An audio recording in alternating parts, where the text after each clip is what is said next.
GDP levels, and the Chinese went in the direction of low-cost manufacturing, and I think India is actually is far ahead, even technically and systems knowledge in mid-80s. We were building, computers and building systems. But then we went the route of low-cost outsourcing software, so somewhat similar.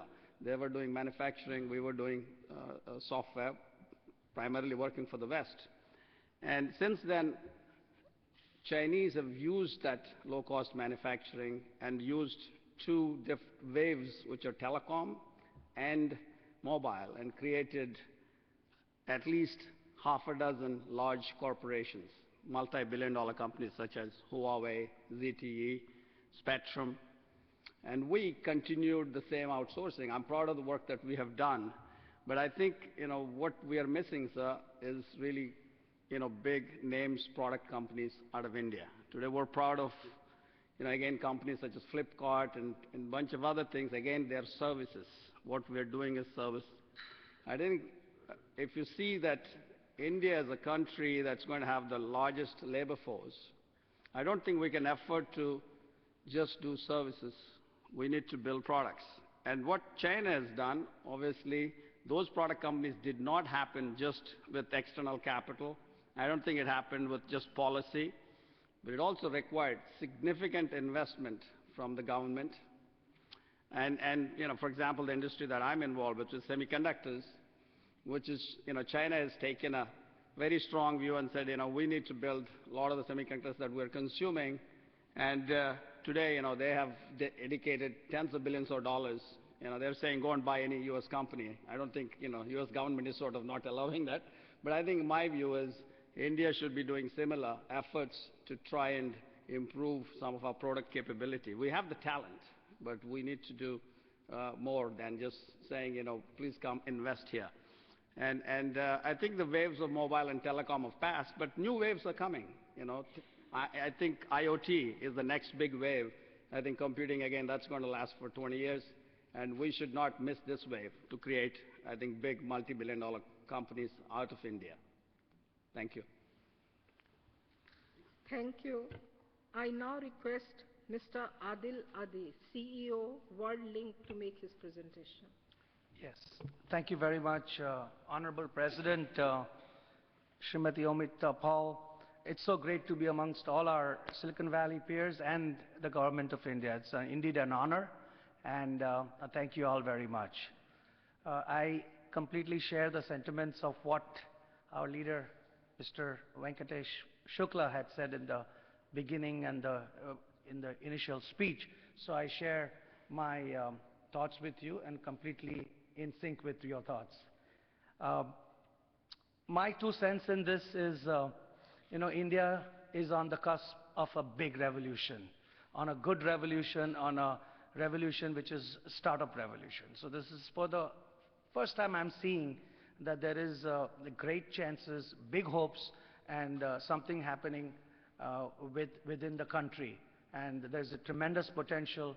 There is a tremendous wealth, which I think the government of India has some support, but eventually it's the entrepreneurs who will make it happen. As my friend Mr. Kanwal Rekhi says, it's all about the person you bet on. As our friends here can talk more about taking risks than me, but it's all about taking risk. Mr. George, in the morning session at the FICCI, he mentioned about an analogy, which I'd like to share about cricket and baseball. So cricket, once if Shikhar Dhawan is out, he's gone for the day, which happened today. But, you have to give him a chance over and over again. How many people, how many investors are ready to bet on Shikhar Dhawan? I'm going to change the Shikhar Dhawan to more Saurav Ganguly. So Saurav Ganguly has been given chance to prove, and he's proved a lot. Similarly, many times, even though you fail in a startup, you still have to raise and give some more opportunity. As an investors, we would like to do that, and we are wanting to bet on our Indian origins, Indian roots, so that we can bet on those people. Having said all that, we really need something back. Repatriation is a big issue, what are we going to do? We are staying there for a long period of time. That is our home now. So we've come from here. This is our motherland, but we are staying there. So if we want to do something, we want to see that the wealth which is created here, we share it among our Indian origin, but at the same time, there should be some mechanism to have access to the wealth which we created here going back. So with that remarks, thank you again, Honorable President, and it's our joy to be here. Thank you very much. Thank you, Mr. Adi. Today, the President would have liked to hear to each of you, but keeping in view the time constraint, I invite a few participants for brief comments and interaction. I'll begin with Mr. Sarvarajan Dwivedi, CEO and co-founder, Pearl Therapy. That's me. So, Vagarathaviv Sampriktau, Vagaratha Pratipattaye, Jagatah Pitarau Vande, Parvati Parameshwarau. Mahamahim Rashtrapati Bhavan, I am from Varanasi, but I live in Valley, Silicon Valley. I am also a pharmaceutical scientist who comes from a family of a legendary Sanskrit scholar, Professor Reva Prasad Dwivedi. I happen to have become a scientist, and I've had the privilege of going to Canada and then to the US and working on medicines that are now helping roughly 100 million patients breathe better due to their asthma or chronic obstructive pulmonary disease. 7 years ago, in Silicon Valley, I had an opportunity to start a little company called Pearl Therapeutics, which, despite the economic downturn, turned about $160 million of investors into over $1 billion in 6 years, from start with just 2 people. If I could do that there, it can happen here. I firmly believe in it. The talent in biology, chemistry, physics, medicine, and engineering in India is unparalleled. And with that, I would like to weave a vision of Swadeshi Pharma, where we are completely dependent on pharma needs within the country, and that then would lead to a Swasth Bharat of tomorrow. Startup culture, entrepreneurship, leveraging all the talent in the country in such an environment would be a great way to achieve that vision. Thank you so much for the opportunity. Thank you, Mr. Dwivedi. Now I invite Mr. Kamal Rekhi, Venture General Partner, Inventus Capital. I want to point out one fact. Most of us who have done very well in Silicon Valley come from very humble backgrounds. Almost all of us are from middle class families. None of us had a business background. And my father was a Fauzi army, went to World War I, came back as a Subedar, and became done emergency mission and became a lieutenant. And that's the story among most of us. So entrepreneurship was not supposed to be in our genes, but we proved everybody wrong. Indians are most entrepreneurial people in the world, and it's been tragedy of India that we have suppressed our entrepreneurship among our masses in the past. If 1% of the Indians become entrepreneurs, only 1% of Indians become entrepreneurs, and they on average hire about 10 to 15 people, India will be saved forever. We ought to set a goal that how do we convert 1% of our population to become entrepreneurs. In US, the number is a little over 2%. I think Indians are more entrepreneurial people than Americans are by and large, but 1% should be our goal to start with, and eventually shoot for 2%. If we become 2% entrepreneurial as a society, we will be the most powerful country in the world. Flood of innovations coming your way through Startup India. This is going to happen by 2 things. One is the common denominator is the ultra high-speed bandwidth, and the second one that is married to mobile and wireless technologies. These 2 things are going to revolutionize India. As you know, we skipped industrial revolution, we skipped computer revolution. This is the revolution we are going to participate in. Driverless cars, doctorless hospitals, teacherless classrooms are all going to happen. By the way, some people ask me about how about paperless bathrooms, so that's a different story. Technologies in the last generations, what I defined, were around us. Technologies are around us, we use them. PCs, televisions, DVD players, they were around us. In the current generation, technologies are on us. So cell phones, Fitbits, Google glasses, virtual reality glasses, they are on you.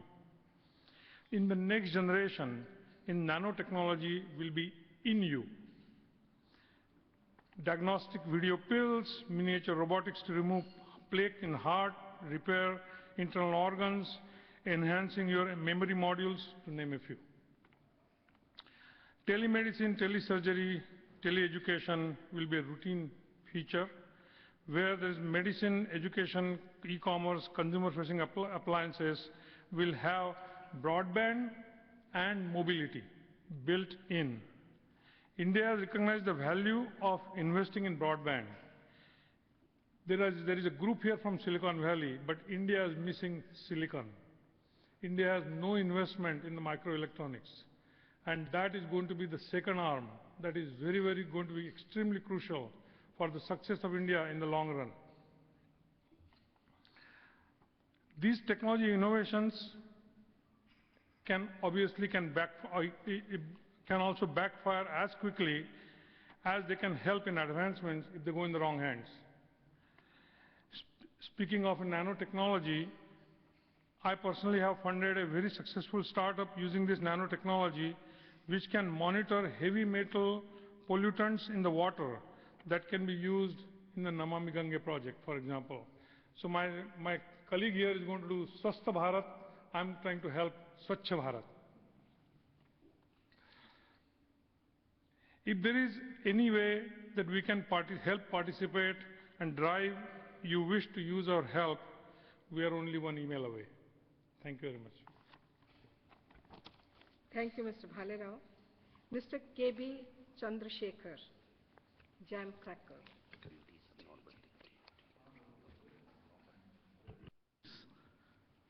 Thank you for this opportunity.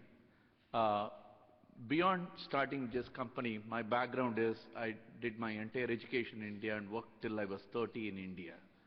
And then I just moved from here to the valley and I was able to start a company thanks to people like Kanwal Rekhi who are willing to believe in you and give you the money to go and do it.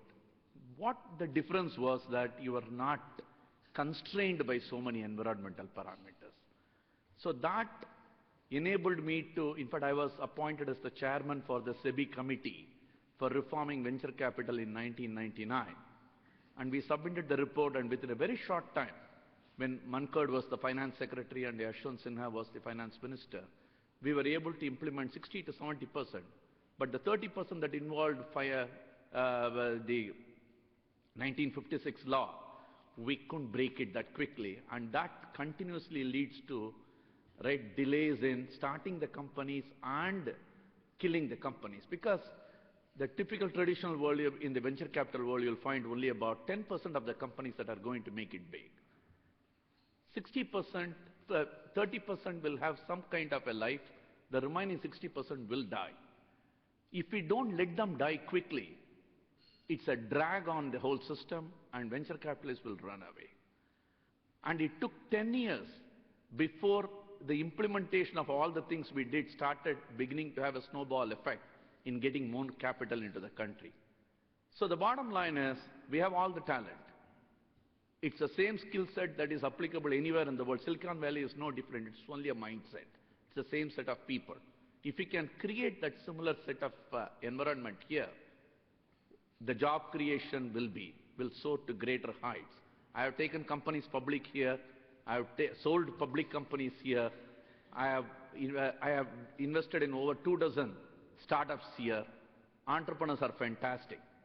But the amount of paperwork people have to do, you have to invent creative ways every time there is a problem. That saps the energy out of the entrepreneurs. If we can remove that bottleneck, I don't think there is any limit to what we can achieve. Thank you. Thank you. Mr. Vinod Kham, Chairman, Founder, Indo-US Ventures. Thank you. most of the invention of computing has come from government and defense type projects. So innovation is the secret of success going forward.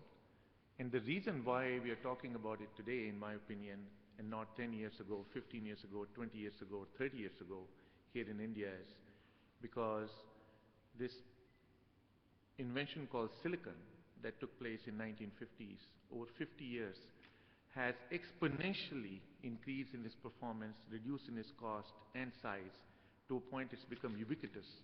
And now you're carrying it in your pocket, you don't even know about it, equivalent of a supercomputer.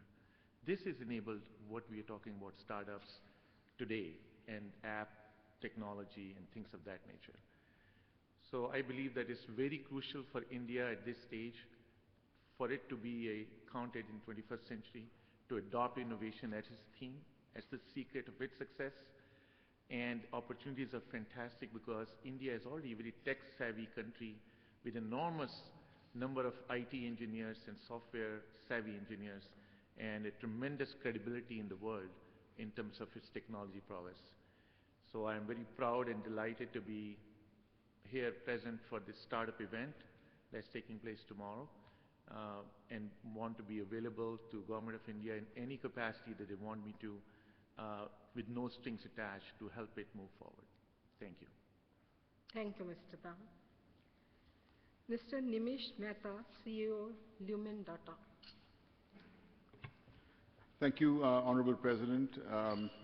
I have now lived outside the U.S., outside India, rather, excuse me, in the U.S. for over about 35 years, but have had the opportunity to come back to India quite often. And I want to share some observations, and I have more of a plea for, in the context of entrepreneurship. When I first graduated, I'm one of those people that graduated from IIT Delhi, and then not finding a suitable or interesting enough job in India, I moved to the US for graduate work and have stayed there since. Have the opportunity to come back here often. When I first started my career, it was with a small company called Oracle, and we hired 6 people, the first 6 in India, for Oracle India, and that team then subsequently grew to about 30,000. I have subsequently had opportunity. You have to attract angel investment, which is hard to do because repatriating capital back is hard. When you manage companies, the regulatory requirements, the taxation requirements are just very complicated, and unnecessarily so, in my opinion. And then for exits, whether it's an IPO or a merger or a dissolution, again, if there's repatriation of capital involved or even a merger, the regulatory requirements are really challenging for small companies. And so I request you, I'm imploring you to please make it simpler, because the hardest thing is the talent, and the talent is here. And they want to do this, and they're amazing people. These young kids are amazing. So to the extent we can remove these boundaries, you will absolutely free India and make it an amazing country. Thank you. Thank you, Mr. Mehta. Mr. Prakash Iyer, Vice President, Trimble Navigation. Honorable President, my distinguished colleagues, it's a privilege to be here today. Thank you for giving us this opportunity. Like many of us here, I also left this country about 30 years ago, looking for opportunities, chasing a dream, the American dream.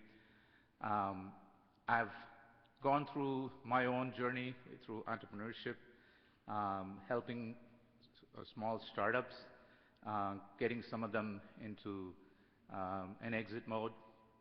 And one of those companies got bought by Trimble Navigation. That's why I'm here in Trimble today. But the thing that I experienced in this journey and what I observed in Silicon Valley is the tremendous atmosphere that exists for entrepreneurs. It's the organizations like TIE and other South Asian organizations that have kind of been the catalyst to creating wealth in America. Lots of millions of jobs were created through this. We've seen a generation of Indian entrepreneurs like some of the distinguished entrepreneurs sitting here today, Kanwal Rekhi, Suhas Patil.